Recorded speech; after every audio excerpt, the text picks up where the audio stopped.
No matter how much you apply, no matter how much you apply of your knowledge, don't ever get conceited, self-conceited. Don't get conceited with humans and don't get conceited with Allah. Don't let that false pride get to you. Don't have an exaggerated sense of like self-importance. Don't automatically think you're granted Firdaus just for a couple words or things you did or a couple acts that you applied your knowledge in. You know Sila in Sifat al-Safwa for Ibn al-Jawzi. I mentioned him in The Ultimate Pleasure of a Believer and the Qiyam. He was the man who wild animals used to flee from him when he was praying at night. He would do his Qiyam in the forest. He had such fear in Allah. Allah the Almighty placed fear of him in the hearts of wild animals in the dark nights and in the deep dark forest. Wild animals would flee from him. And here, did he get conceited?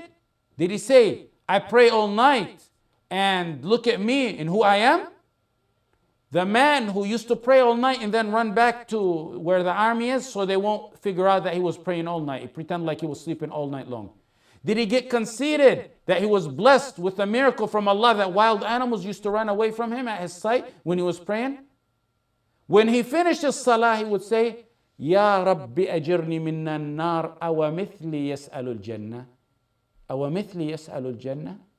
He felt as though he was not worthy of asking Allah Jannah. He said, oh Allah, save me from hell. Is someone like me worthy of asking Allah Jannah? Just save me from hell.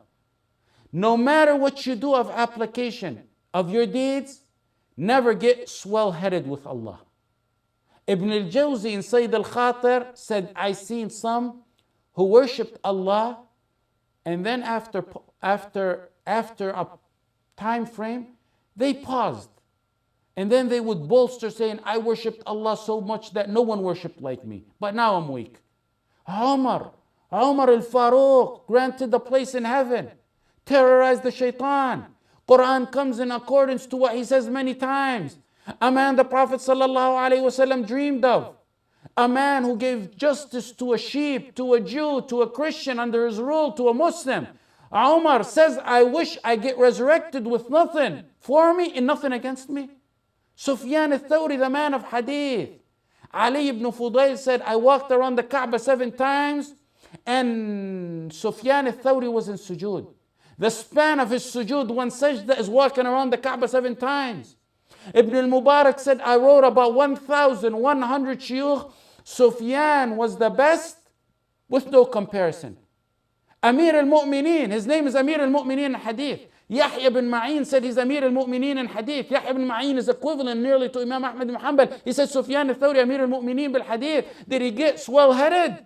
Did he get conceited? On his deathbed, he asks Ahmad ibn Salama, who was visiting him on his deathbed. He says to Ahmad, you think someone like me will be rescued from hell? You think someone like me will be rescued from hell? Don't ever get